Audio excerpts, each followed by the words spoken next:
Well, welcome to the ILYM workshop, Friends Social Contract with Other Human Beings, which is kind of a clumsy name, but it's when we were writing up our workshops, that's what I came up with. The idea of this is to look at some proposed building blocks, particularly for faith and practice for Illinois Yearly Meeting in the Friends in the State, to broaden it out. I think it's what's there is really good, but to broaden out more about our commitments and relationships. And also to, with this electronic, is tried to contribute to maybe more workshops and more communication across ILYM in between the sessions in the summer and the continuing committee in the spring and the fall. I'd like to also, I've been involved with Movement for a New Society back in the 70s and from a Quaker mode, and have wanted to see Quakers, we have wonderful representation with FCNL, but have a broader role in leadership in our country and in the world. So just so I don't know if any of you have had a chance to look at some materials where a lot of this comes from is from the courses that I put together for the Northwestern University Osher Lifelong Learning Institute. It's kind of a Quakerly institution in the sense that it's college for people of a certain age, our age really, and it's an experiment where there are no professors. There are coordinators, are people who organize, develop the syllabus, develop the materials and so forth, and do courses. And there are a couple of courses that went heavily into this. I did one on the Nordic model of the countries in Scandinavia and Northern Europe, and then one on the US Constitution. Now, as far as the going through this, it's meant to be sort of presentation, discussion, presentation, discussion, presentation, discussion throughout. So please, if you would, if I can get through some of the presentation, but then you can either raise your electronic hand, or you can raise hand, or if I end up not being able to see that, please just speak.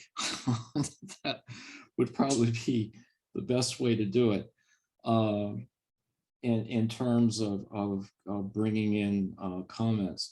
So I'm going to start off, I'm going to share my PowerPoint on the screen here. So I have to get the share screen. Excuse me, I'm not as quick with this as some people are. Go. Come on. There.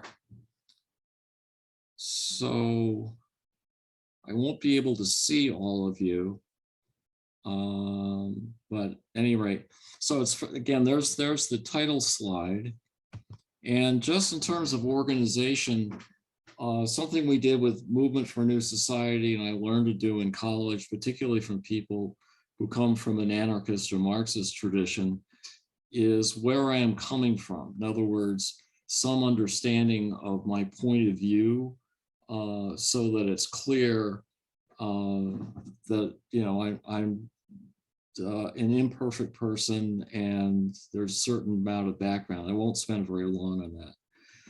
Then moving into the social contract itself, going back to what I consider a great period in the 40s, 1940s, when FDR put out his second Bill of Rights in a State of the Union address. And then the legacy was carried over to the UN in the Human Rights Declaration. which are, in my view, incredible pieces of work, and we haven't lived up to them. Then looking at, this was the subject of another course, were societal goals and measurements, human well-being. We measure pretty much in this country by gross domestic product, but there are other, what I consider more important measures or equally important measures that we are really looking for the well-being of our society as opposed to just the growth of the economy. Well-being, of course, including the environment and other areas that we've left alone. And then from this sort of framework, going to a section called Getting There, which is really divided into 4 pieces of things, pieces, not a whole plan of how we can move towards a human well-being society and social contract focus, and how we can contribute to that going forward. So going down. So starting with where I'm coming from very briefly, this was fun just looking up the latest version of what the different Quaker groups are according to the Earlham School of Religion. And I am an FGC Quaker, so that's my point of view.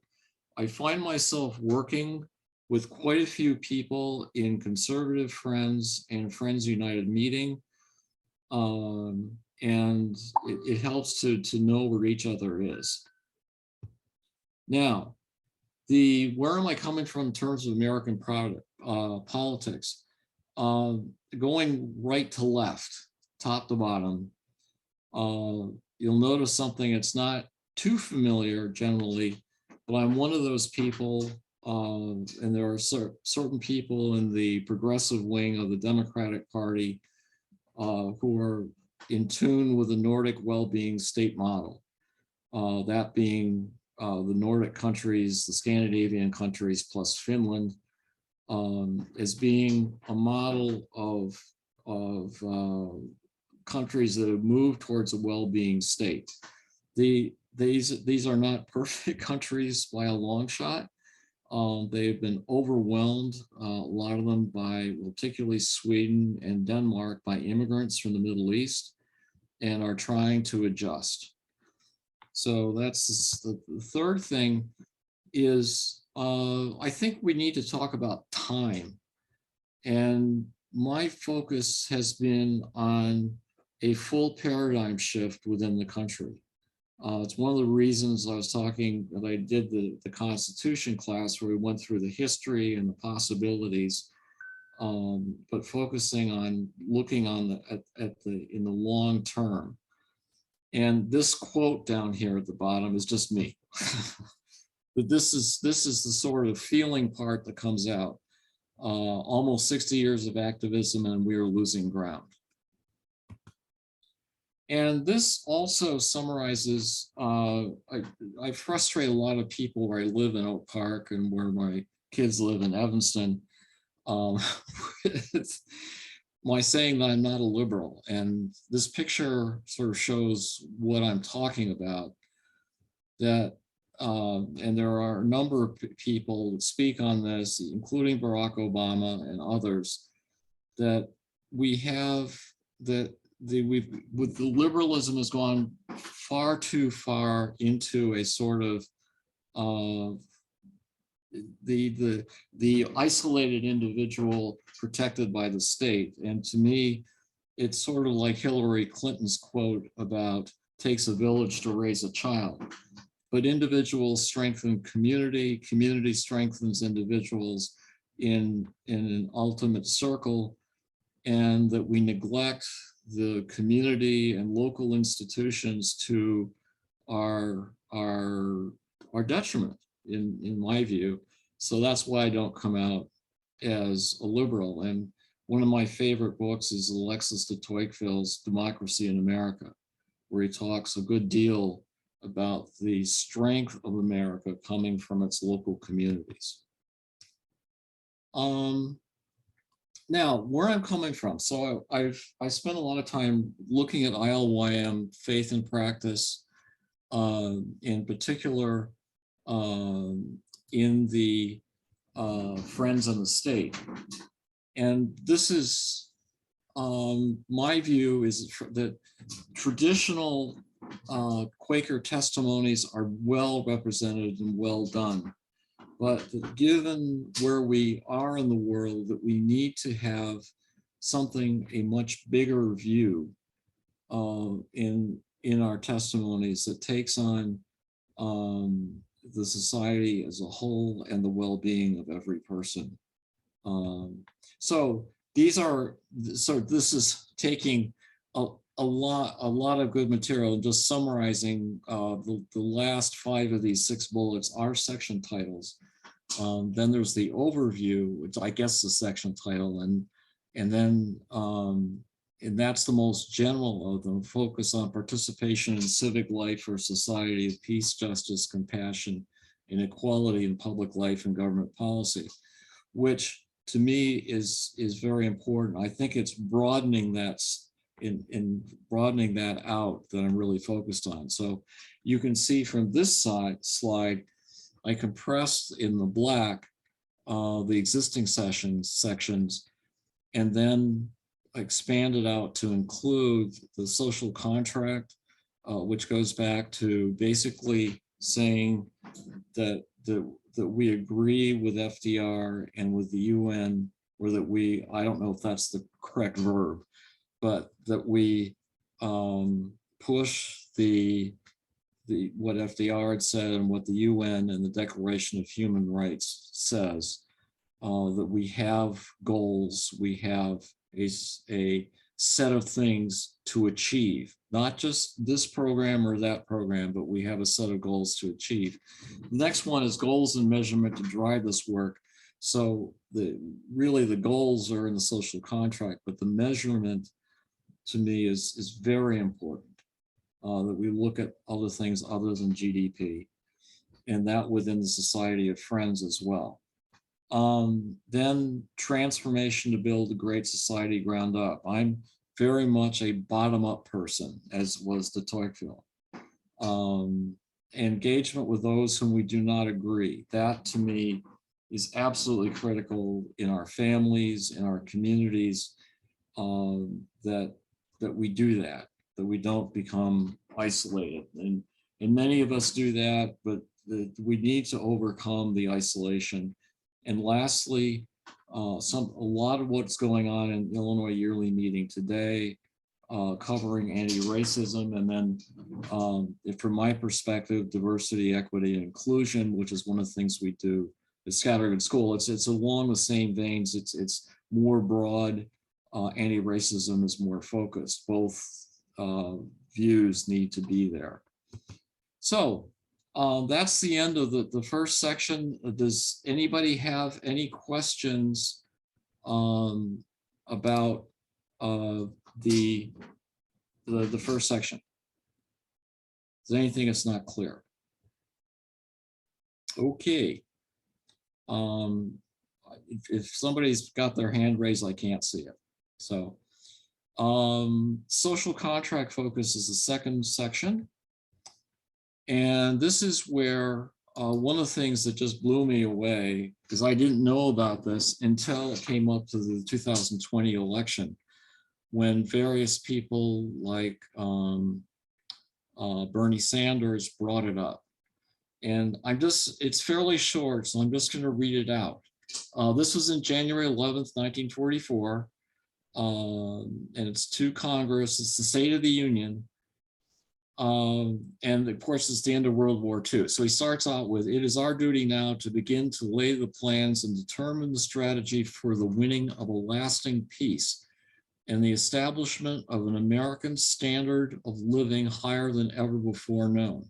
We cannot be content, no matter how high that general standard of living may be, if some fraction of our people, whether it be 1/3 or 1/5 or 1/10, is ill-fed, ill-clothed, ill-housed, and insecure." And we're a long way from that. That's my comment. "This republic had its beginning and grew to its present strength under the protection of certain inalienable political rights. Among them, the right of free speech, free press, free worship, trial by jury, freedom from unreasonable searches and seizures. They were our rights to life and liberty.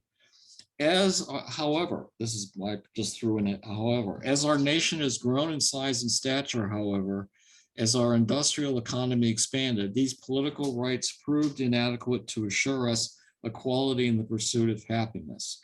We have come to a clear realization of the fact that true individual freedom cannot exist without economic security and independence.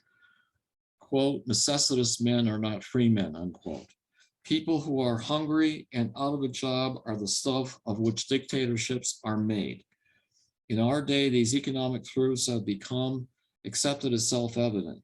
We have accepted, so to speak, and this is one place where I disagree. We haven't accepted these, so to speak, a second Bill of Rights under which a new basis of security and prosperity can be established for all, regardless of station, race, or creed. And these are the listing of the rights. I won't go through all of them, but the first one is typical of it. This is also referred to as the Economic Bill of Rights. The right to a useful and remunerative job in the industries or shops or farms or mines of the nation. And the second one, the right to earn enough to provide adequate food and clothing and recreation. So he spells out an Economic Bill of Rights, which is not dissimilar to what's in the Nordic countries. And then this is his conclusion. All of these rights spell security. And after this, World War II, war is won. We must be prepared to move forward in the implementation of these rights to new goals of human happiness and well-being. America's own rightful place in the world depends in large part upon how fully these and similar rights have been carried into practice for all our citizens. For unless there is security here at home, there cannot be lasting peace in the world. So this is 1944. Now, I'm not going to go through as much of this, but Eleanor Roosevelt then worked with the UN to come up with the UN Universal Declaration of Human Rights, which was passed by the General Assembly in 1948.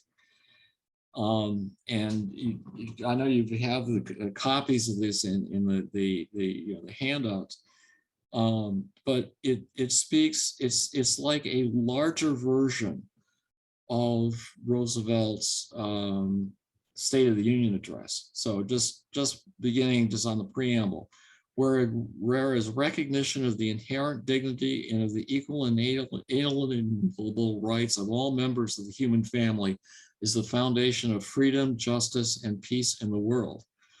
And it goes on, whereas disregard and contempt for human rights have resulted in barbarous acts and are resulting in, which have outraged the conscience of mankind in the advent of a world in which human beings shall enjoy freedom of speech and belief, and freedom from fear and want has been proclaimed as the highest aspiration of the common people, etc.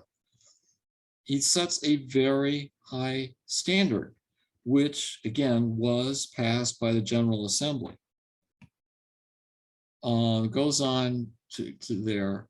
So at the end, proclaims this Universal Declaration of Human Rights as a common standard of achievement for all peoples and all nations, to the end that every individual and every organ of society, keeping this declaration constantly in mind, shall strive by teaching and education to promote respect for these rights and freedoms, and by progressive measures, national and international, to secure their universal and effective recognition and observance, both among the peoples of member states themselves and amongst the peoples of their territories under their jurisdiction. Of course, there were still colonial empires at that point. So you go on, and these are samples of the articles that are, this of course document was also attached with the full declaration. And this is one of the best I've seen, Article 2 of expanding on the rights and freedoms and who it covers. Everyone is entitled to all the rights and freedoms set forth in this declaration without distinction of any kind, such as race, color, sex, language, religion, political or other opinion, national or social origin, property, birth, or other status. Furthermore, no distinction shall be made on the basis of the political, jurisdictional, or international status of the country or territory to which a person belongs, whether it be independent, trust, non-self-governing, or under any other limitation of sovereignty. I mean, just think about this in terms of the Ukrainian war. Article 3, everyone has the right to life, liberty, and the security of person. Everyone, Article 21, has the right to take part in the government of his country directly or through freely chosen representatives. Well, we replace some of the pronouns, but these to me are, you know, for the time, we've kind of gone backwards from this. And then we get down to Article 22, which goes beyond the Second Bill of Rights. Everyone as a member of society has the right to Social Security and is entitled to realization through national effort and international cooperation in accordance with the organization and resources of each state of the economic, social, and cultural rights indispensable for his dignity and the free development of his personality. Wow, at least that's my take on it. And it goes on. You know, these are things that are, Article 24 is very typical of the Nordic countries. Everyone has the right to rest and leisure, including reasonable limitation of working hours and periodic holidays with pay. Everyone, Article 25, has the right to a standard of living adequate for the health and well-being of himself and of his family, including food, clothing, housing, and medical care, and necessary social services, and the right to security in the event of unemployment, sickness, disability, widowhood, old age, or other lack of livelihood in circumstances beyond his control. Again, Nordic countries are built to a large extent around this. Again, not perfect, but a lot closer than we are. Anyway, going back to Frank Young's presentation, social contract societies where a life of listening, learning, loving, and laughing is doable for every person every day. That is what is in those social contracts. So I just mentioned the Nordic societies. These, I taught a course in this, and now I'm catching up because our daughter and son-in-law have an au pair from Sweden. And we have, she's amazed by a lot of things in America. Universal health care. She's just flabbergasted by what we don't have. Parental leave, the shortness of our parental leave, affordable childcare. Need I say more for those of us that have children and grandchildren struggling with financing childcare, particularly in the younger years. Early childhood education, basically free education through university, ongoing job training, internships, expected job transitions, elder care at home. And see the note, it's strained in some countries recently by heavy immigration. Sweden now has a higher percentage of foreign-born than we do. This is working in assimilation, and it's going to take time for them to catch up. This is nothing I wanted to concentrate on, but it was just a slide from that original course that talked about the pervasiveness in these cultures of a combination of looking at the economic system, capitalist free market, stimulus for innovation, differential but living wages for all, strong co-ops and unions. It's a combination of a well-being state with a powerful central government, but with very strong local government. The central government does not try to implement all these things. It sets standards that local governments need to, but it's controlled much more locally.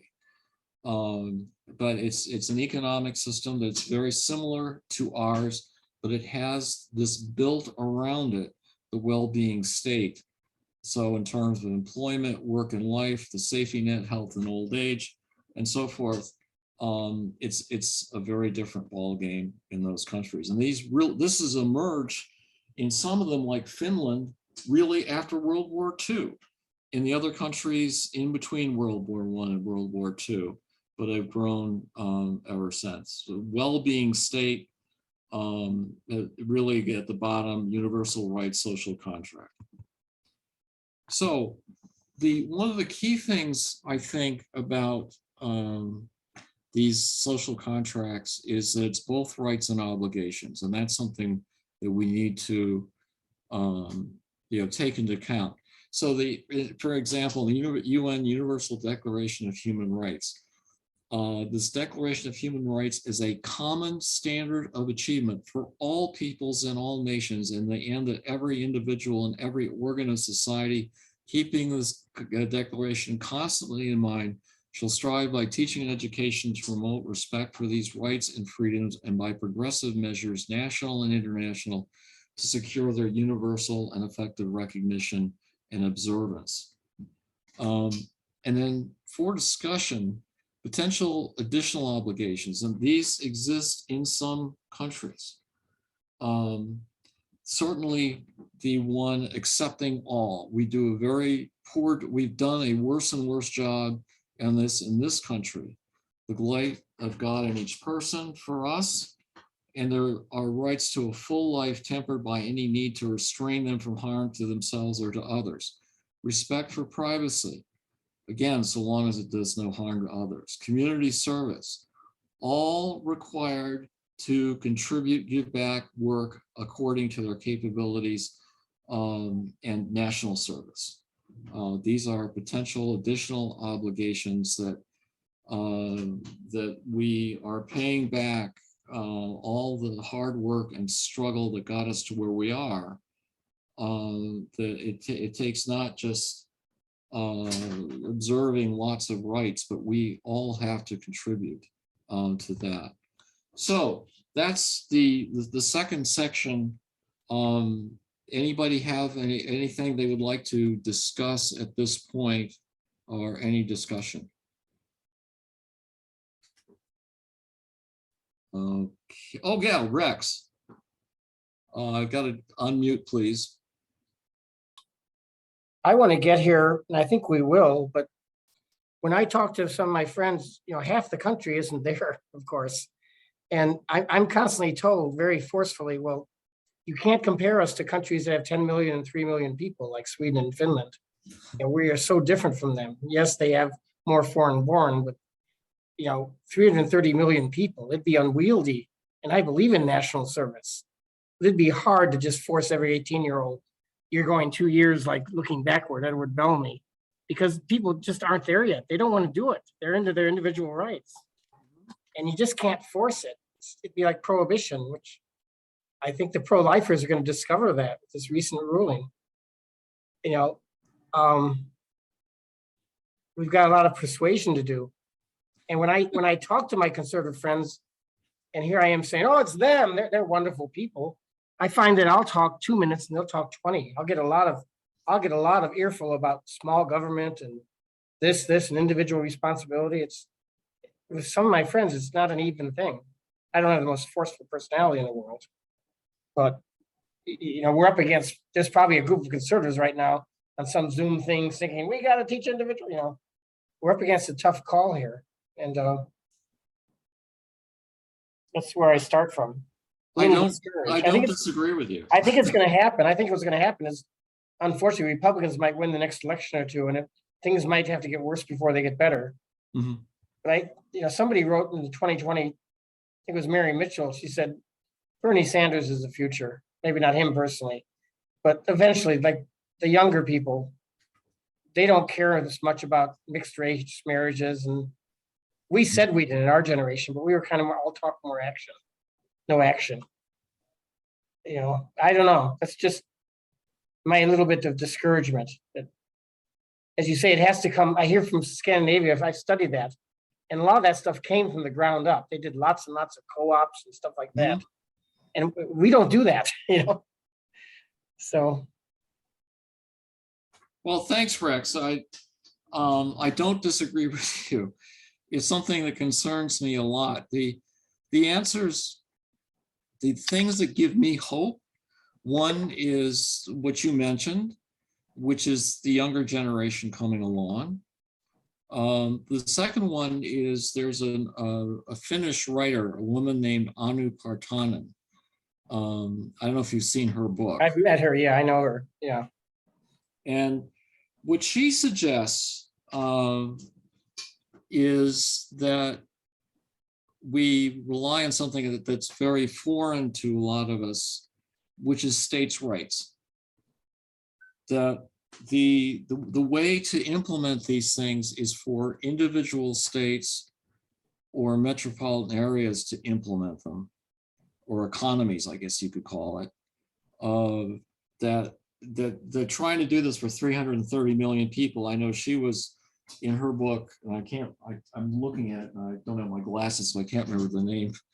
The Nordic theory of everything. But that was her approach to the United States, is that we take states like New Hampshire, Vermont, well, not New Hampshire so much, Vermont, Massachusetts, other states that can really experiment with us and show how it can work. But it's what you're talking about to me is also an argument for, to me, is that maybe we're too big. I mean, I know that's pure speculation, but is it possible to have a viable country that's as divided as we are, of 330 million people? Question mark. Well, I don't know. Some people say, this is more a talking head thing. Garrison Keillor and Bill Maher say that we're two countries now. We're basically two countries, but we can't really divide. And you mentioned states' rights, a new sense. States' rights was the boogeyman in the 1960s when they, wanted to use the states to prevent civil rights. But I don't think it can come from the top ground. You make a law saying, whatever, national public service. If 100,000 18-year-olds don't want to do it, I won't want them working in my hospital. If I'm in the old folks home and they don't want to be there, I won't want them taking care of me. It's got to have heart. And people complain. I guess it's the conservative press when I read about San Francisco and Portland. The huge homeless problems, and I do the big problems there. They're trying. They're doing this stuff. It's not always pretty. It's hard. It's hard. I know. Well, Judy. I have to unmute. So this does remind me of civics lessons when I was in school, which is a really long time ago,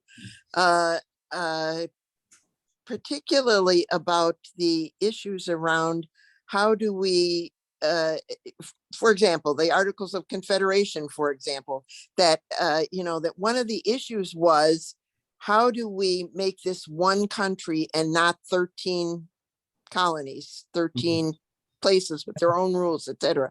And I think that that's one of the big issues that we're grappling with right now. I agree about the number of people and the fact that the number of people makes it really difficult to do the kinds of things that Bernie Sanders, for example, was talking about. But at the same time, aren't those the goals that we should have in mind? And how I agree also with the idea that that working from the local level first does bring change in a way that starting at the top doesn't happen, because working at the local level, you get people to buy into something, where if you started at the top and you make a law around it, that does not necessarily get the people to sign on to it.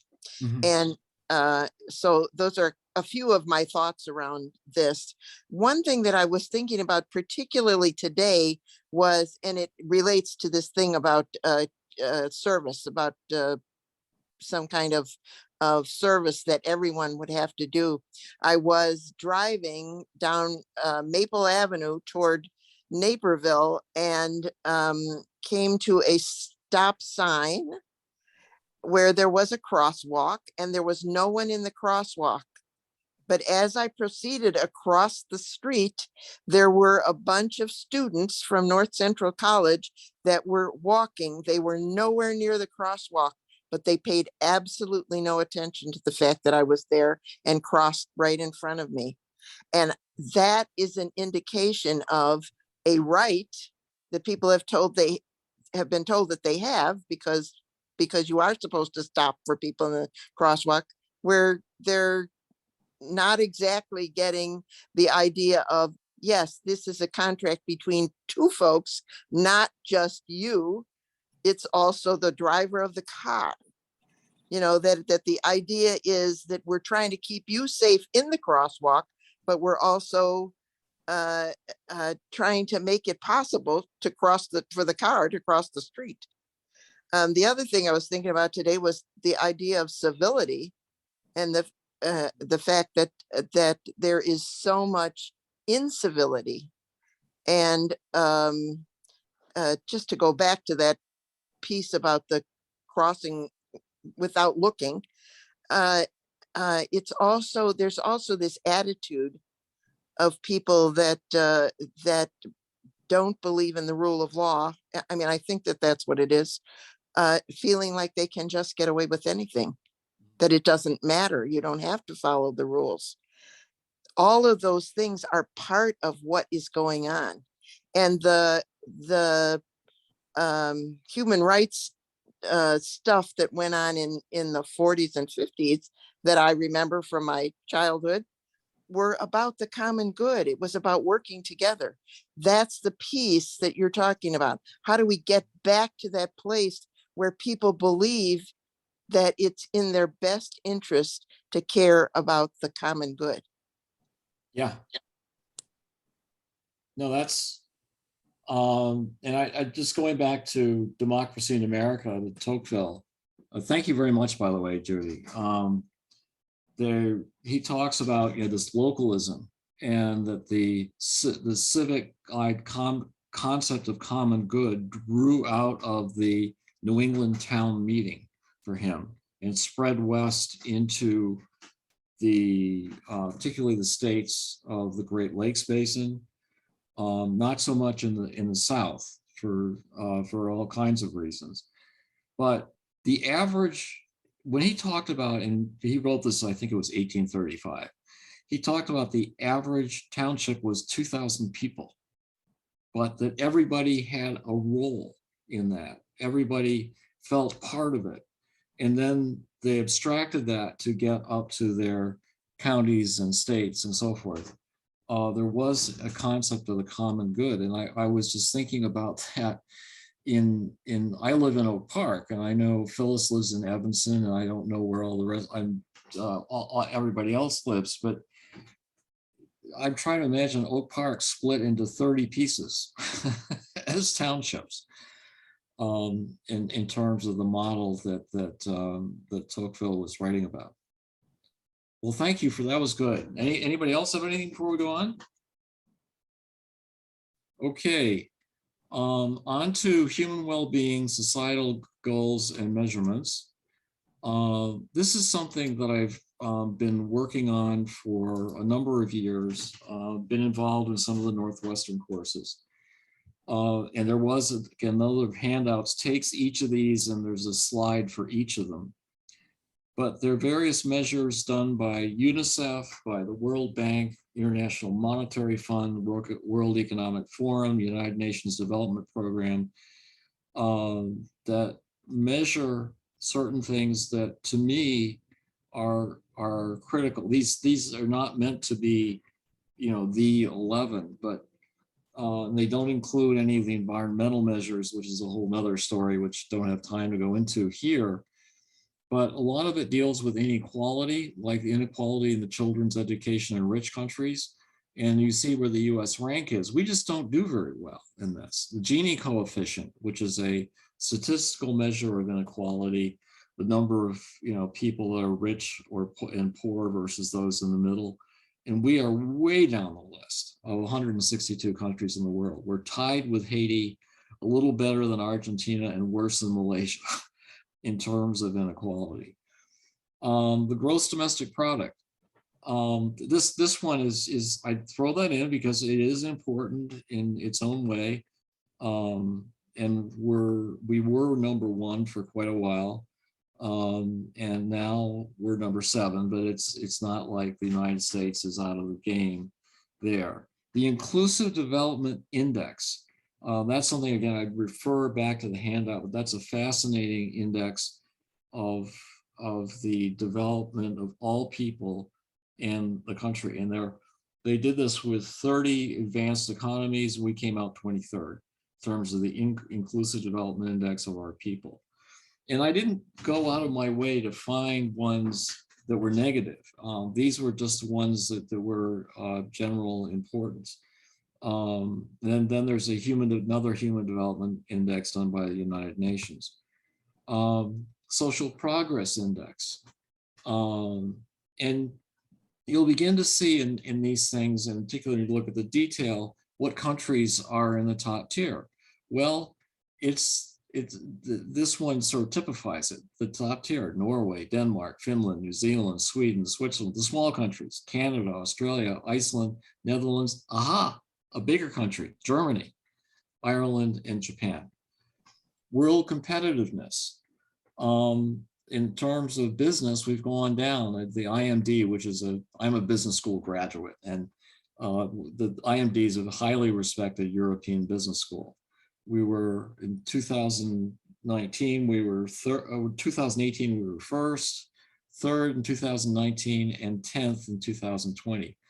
Now this one, which gets published a good deal in the press, the World Happiness Report, funded by the UN Sustainable Development Solutions Network and conducted by Gallup, we're 16th with all the power and all the resources and so forth. We're down the list. We've been going down. Index of Economic Freedom. Now, this is a conservative institution, the Heritage Foundation. We're in the 2nd tier there. Few of the different suspects in the top, but still, we're not doing very well. The Economic Intelligence Unit Democracy Index 2020, something when I was growing up, we prided ourselves in our democracy. We are 2nd tier. What's called flawed democracies due to a lot of things. For example, the amount of money involved in elections and the number of people that aren't allowed to vote. And then again, the usual suspects are in the top tier. So at any rate, I just wanted to point those out. There was actually, there's a wonderful quote, and I don't know what happened to it from the deck, from Bobby Kennedy, who basically talks about, GDP is wonderful, except for everything that's important. And I just, sorry, I thought it was in here and now it seems to have dropped out. Any questions, any thoughts? It just seems like I've been following this again for a number of years, that we're falling farther behind other countries. Oh, Margaret. Where does health and mental health rank? Which of those indexes? Oh, I'm glad you brought that up, because that's one I should be including in these indices. Not well. In terms of the studies I've seen by the American Medical Association and by others, we spend on healthcare more per capita than most any other country, particularly European countries. We spend, even though their results are better, for example, in infant mortality, maternal mortality, obesity, they get better results and spend less. I could do is I could bring a couple of those out.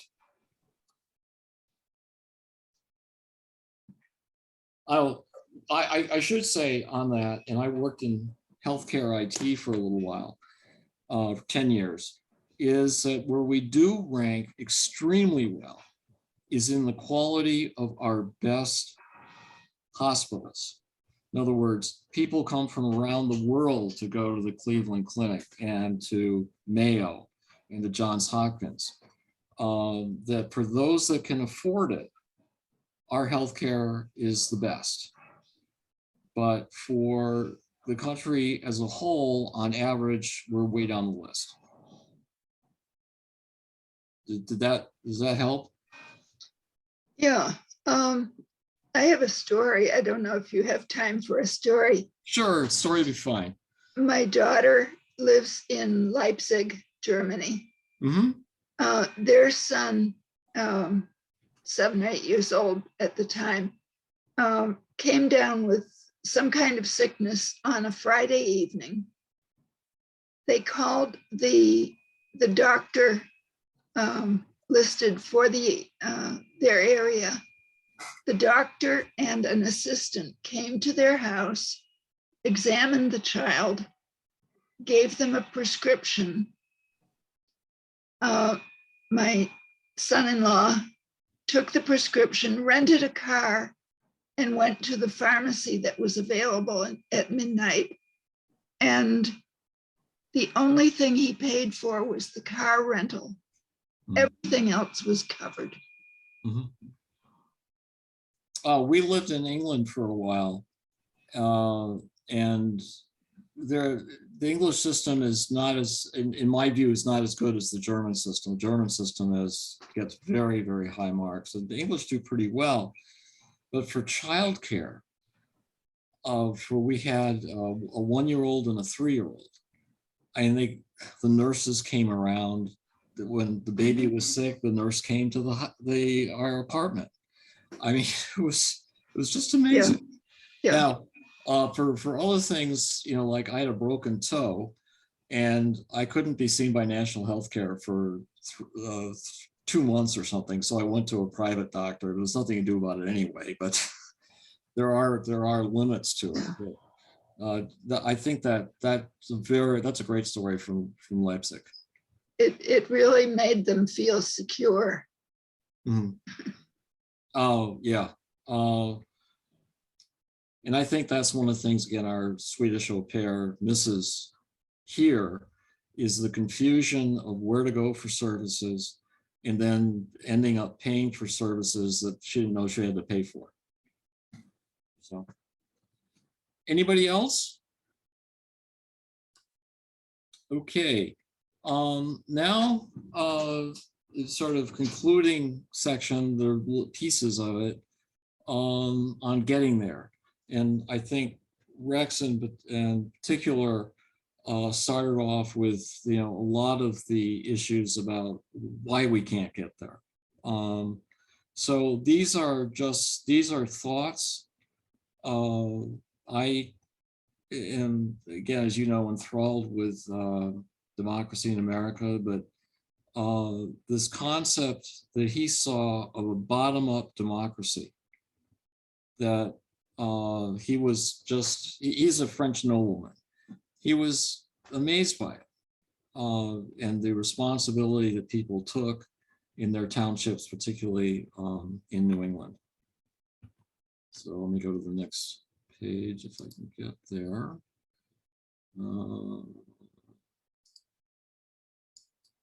There we go. So this is a geeky diagram, but is intended to, I think, again, show from my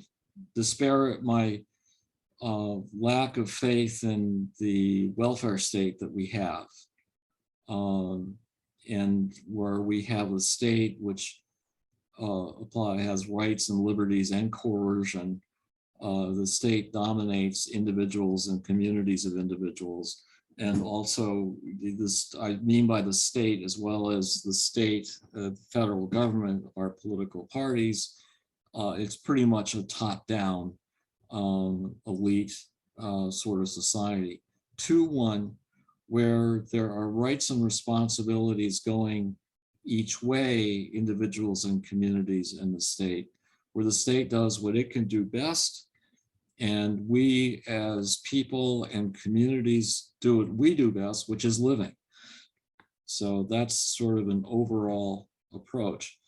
One of the things, there are two sort of examples, it's really one example, that from the Universal Declaration of Human Rights, that we could adopt and accept and agree with the Declaration and see to what extent that we as Quakers can live this, and see if we can find other faith groups and others who would also be willing to accept it, that we can stand up for people who are in other countries. Of course, Quakers are worldwide.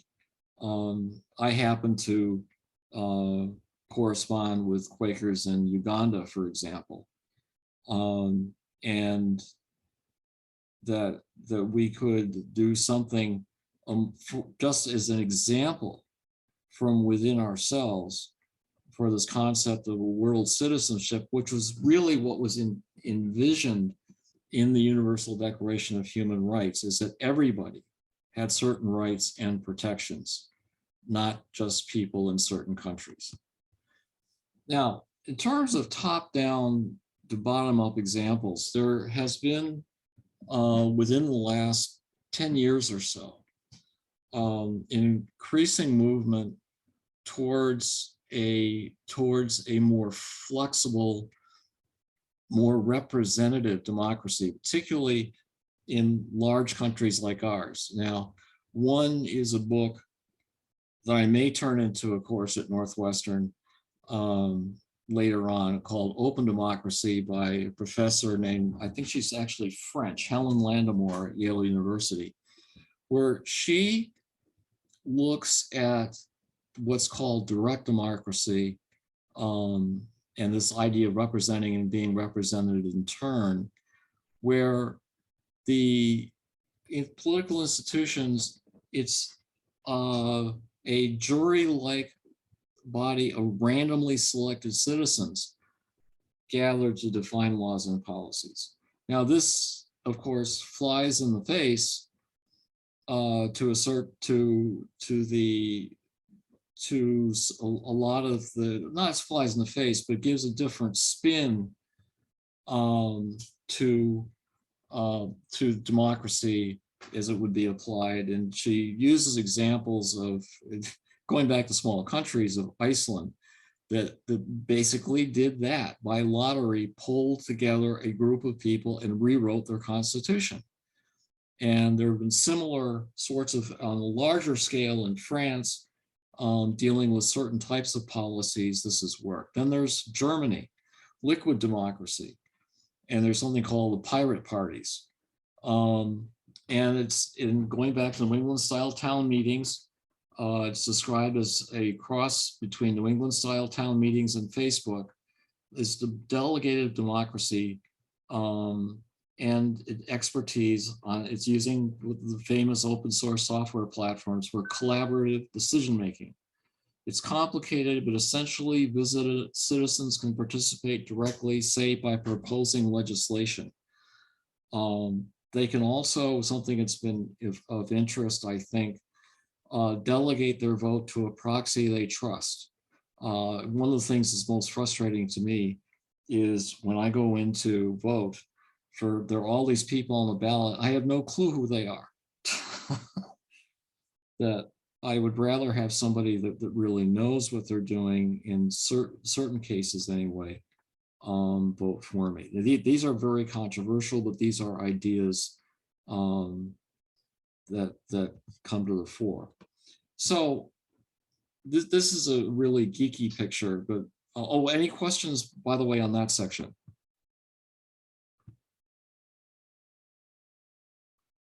Okay. Social media and communications networks in a bottom-up world. I think it's one of the biggest challenges that we have is social media and communications, where the era of Facebook and the feeds or things just that what you want to hear, not necessarily that's controversial, that has come to dominate, and that we need to find ways to use social media, in my view at least, for a bottom-up world. That starting with this person here, that people establish trust, shared values, trust agreements, social contracts, communications between people, with other people, with various groups, between groups, going to advocates, who could be those people that are our democratic representatives, to work with government and with business. Bottom up and across, social media and transactions, a web of connections rather than a feed, I think is the real emphasis here. One of the things that we try to do in our extended family is that we're sort of evenly divided by the Christian right and by the more liberal side of those who are Quakers and so forth. And we have made a real effort on both sides to have a loving family where we just bluntly, we've expressed our positions and we leave it at that. Proxy voting, which I just mentioned. Quaker concerns, a show of force in the sense of being able to unite around a network of Quakers.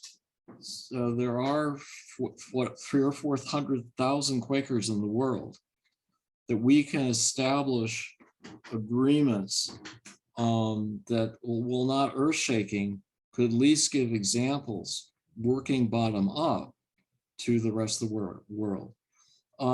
In the Oak Park meeting, we have something called Quaker Share, where we have a small group. It's an experiment. It's been going on for almost a year now, where we collaborate generally with people we did not know well before in exploring our shared lives and values. Neighborhoods and blocks, moving more back towards community in a world which has become less community focused. Now, the next one, direct connections around the world. For about the last year, I've been working with a Ugandan named Saifuna Eric, and a number of people here within ILYM have done the same.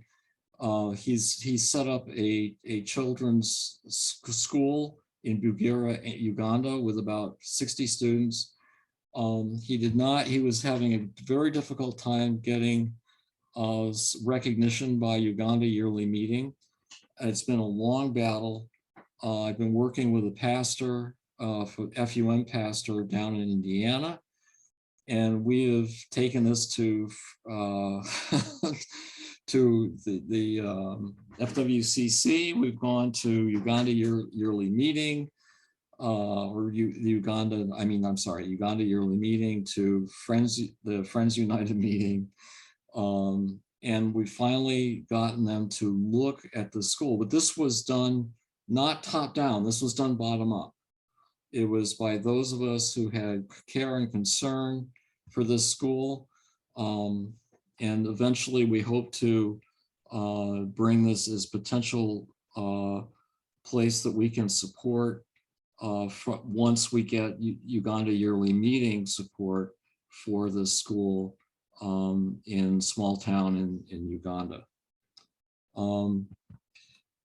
Then diversity groups. In Oak Park, we have diversity dinners where we bring together people of different backgrounds and different races. We've had one that's been very successful. It's gone on for about 3 years. shared advocates, people that can advocate for us, and more. So these are the whole idea of bottom up and across, and in social media and transactions rather than top down, is a web of connections that can then be mobilized to put together. So in the ILYM process, and that this is something I thought from this yearly meeting was interesting, was in relation to one of the things that was brought up by the Oak Park meeting that came to yearly meeting, and questions about whether it was seasoned enough. There just is, it's very, very difficult when we're so dispersed, that to something that's very timely, like gun safety, gun control, and that sort of thing, to organize. That if we used social media to our advantage, to use it bottom up, we could have faster discernment and seasoning. And then we can also take that to monthly meetings, to FGC, and to the other branches of Quakerism.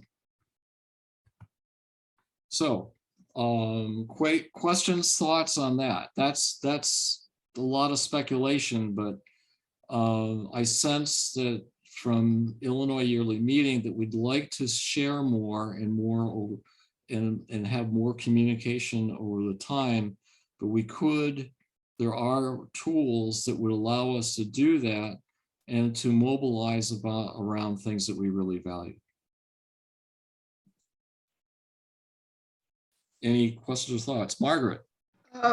One thing that we have in the southern part of the yearly meeting is quarterly meeting. Mm-hmm. And so we get to discuss things more there. We don't have to wait for the agenda at continuing committee. Mm-hmm. And is there any movement toward having a quarterly meeting in the northern part of the yearly? Wow, there's a great question. I'd like to punt that to somebody else, if there is a movement to actually have a quarterly meeting within the Chicago metro region.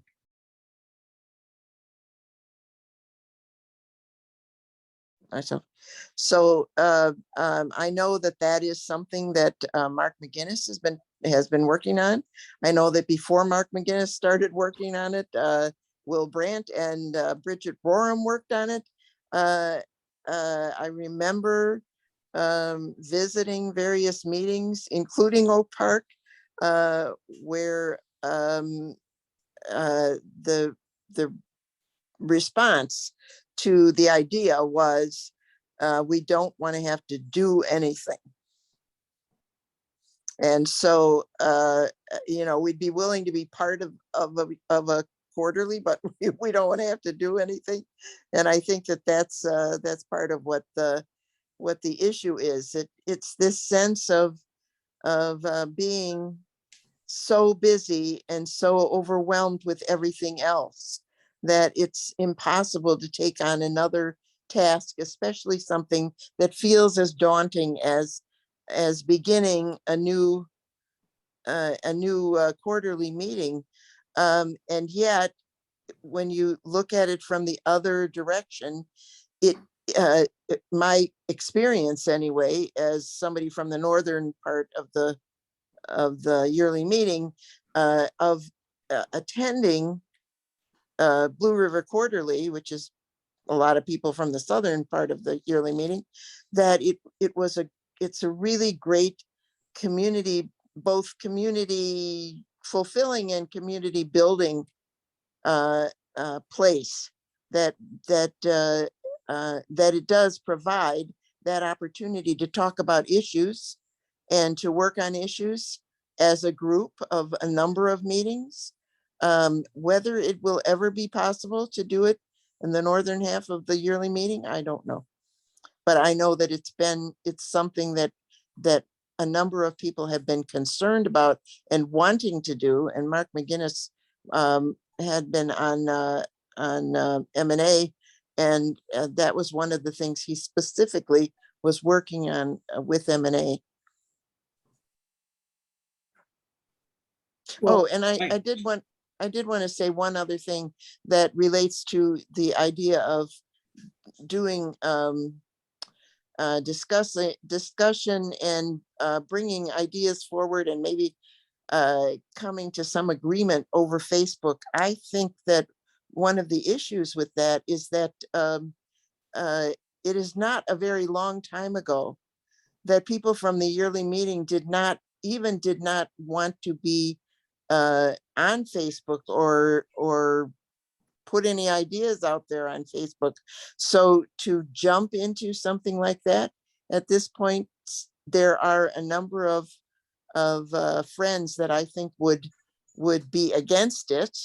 If you think about some of the meetings, the one that I particularly know about is Downers Grove, that are still having meetings that have one component that's online and one component that's not, and they're meeting separately. That is a real big issue. And so what that brings up is the idea of how do you come to unity with something that's online, that's when you have a whole lot of friends who are not comfortable with it. Thank you, Judy. That's very, very good input. Thank you. Rex, did you have your hand well, up? I don't have any solutions, unfortunately. I know something about the quarterly meeting history. You know, IYM had it for many, many years, and it was laid down about 8 years ago.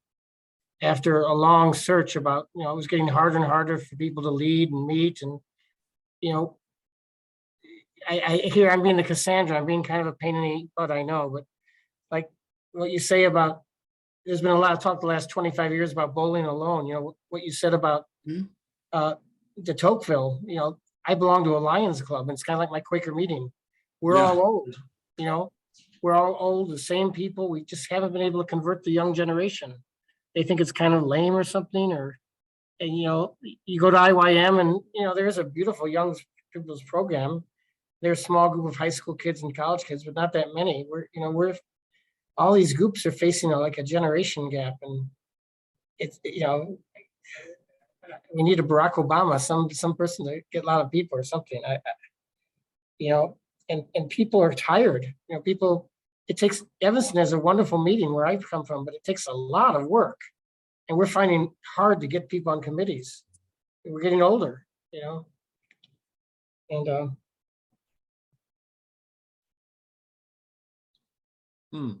Thank you, Rex. Anybody else have anything on this? We've only got 2 short sections to go. Okay. Now, one of the things that I don't see much use of in Illinois Yearly Meeting, I may be wrong, I may have just missed it.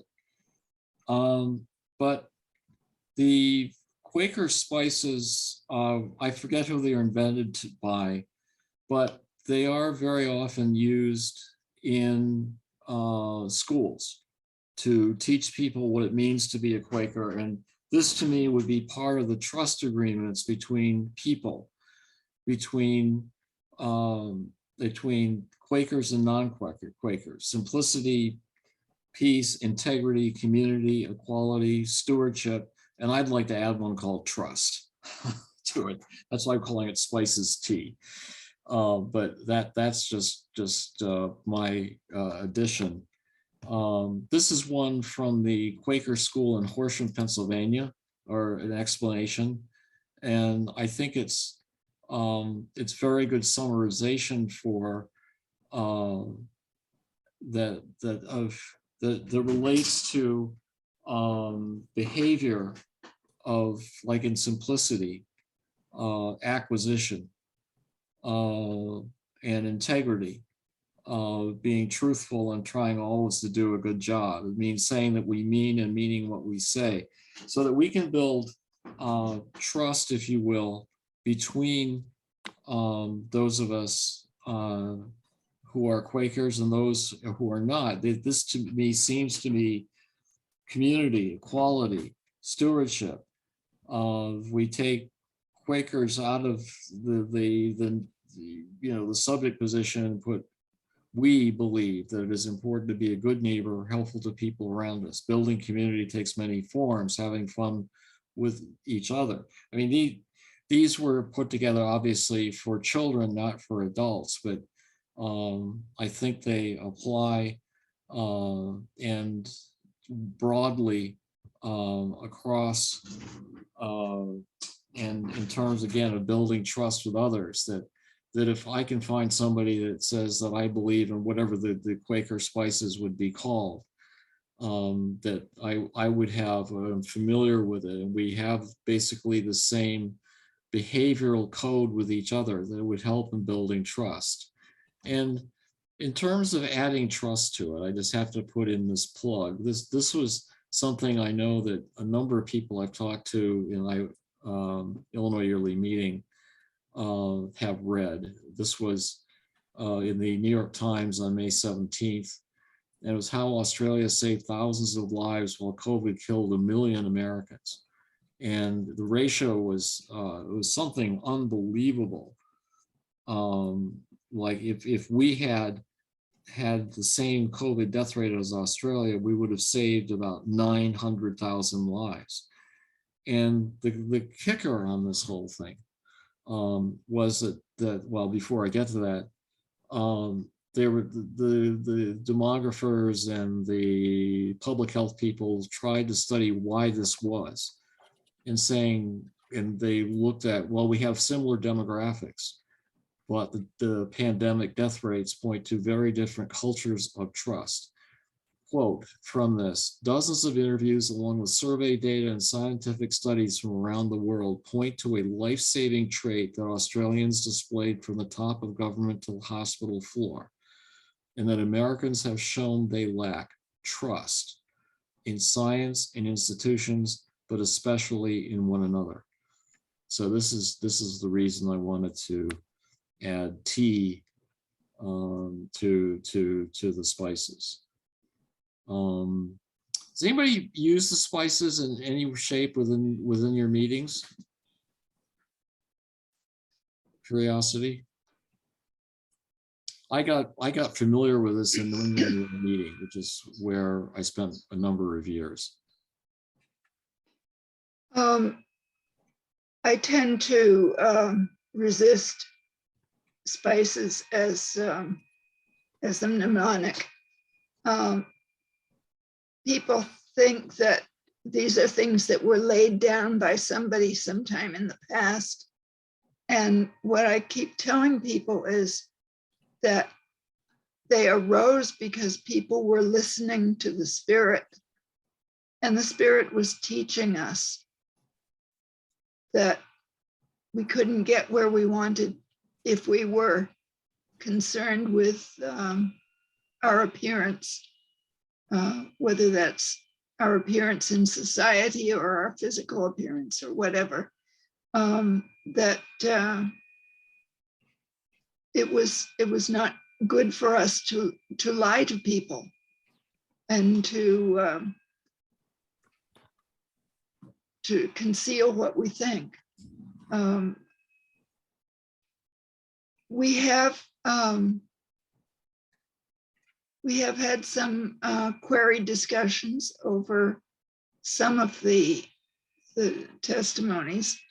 I am trying to get people to talk about the peace testimony because we seem to have a knee-jerk reaction to support Ukraine in fighting off the Russians. And I understand that, but it's not consistent with what we have been taught over the centuries about how we live in peace with one another. I wish I could get people to discuss it. Thank you, Margaret. Interesting. Yeah, I know I've certainly had those the whole thing is, my emotional self is with Ukraine, quote unquote. But it's very complicated.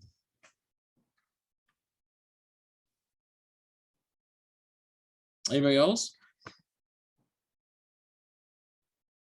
And the last piece is something that we've been using at the Scattergood School, or have been introduced to through diversity, equity, inclusion training, which deals with in similar fashion with, well, it puts language around Quaker thought and belief, and to the spices and so forth. That this is just a one slide summary, but something that we have discussed and into the school committee proceedings to try to work towards these things, so that, sort of dominant in society today is it's either this or that, both and, with a bias towards action, both and thinking. I ended up with thing. Scarcity worldview. Now this one I have some problem with, because I look at the environment and what we're doing to resources, and that we do have scarcity, but the opposite, abundant worldview that uses resources responsibly. Secrecy mode, something that I really appreciate myself in the transparency, communication, decision-making that guards personal integrity of the yearly meeting process. Individual action, where this relates more to the school, with cooperation and collaboration that nurture individual creativity. So this together with the spices was meant to be, in a sense of how we go about our daily business, and as Quakers, and can build trust amongst ourselves. And so I'm coming back, just circling around to where we started, where the social contract focus, that's something that I would love to see, is that we as a yearly meeting in faith and practice adopted, if not necessarily word for word, but the spirit of the Second Bill of Rights and the UN legacy, that becomes part of who we are. And I don't know if there's consensus for that or not. That we look away from, next one, we look away from GDP to include these societal goals and measurements. I know that from the discussion here, we should bring in one for healthcare in that, but that we are constantly being bombarded with GDP, stock market, that sort of thing, and that does not provide what life is all about. And then in terms of getting there, some different tools that may or may not help in building this sort of bottom-up perspective. Resistance to using Facebook, that may, doesn't have to be Facebook, but using any kind of social media tool could be a challenge. And there, of course, are lots of challenges, but this is just to raise potential points for discussion as we go forward. Thoughts, questions?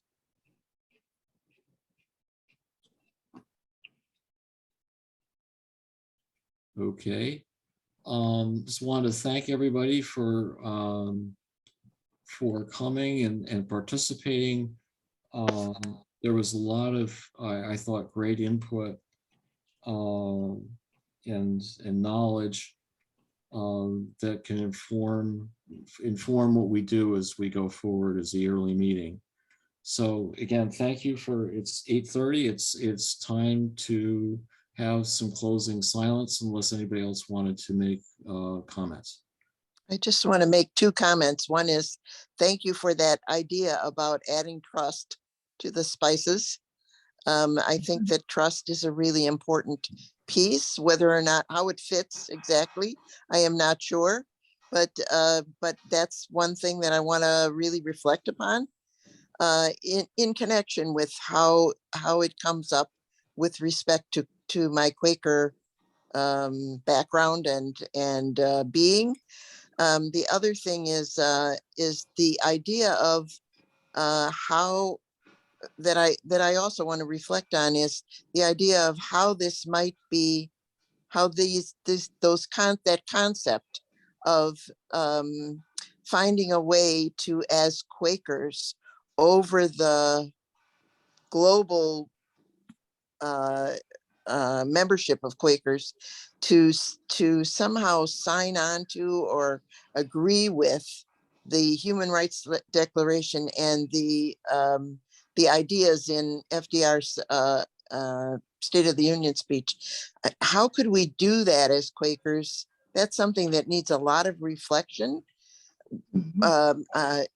But I think that there is something really good about the idea of doing that, of having all, uh, a lot more Quakers just sign on to that idea. And maybe we wouldn't have to do it as an organization, but as each person, each friend. Thank you, Judy. That was good. Okay. Any other thoughts? So we'll just go to silence.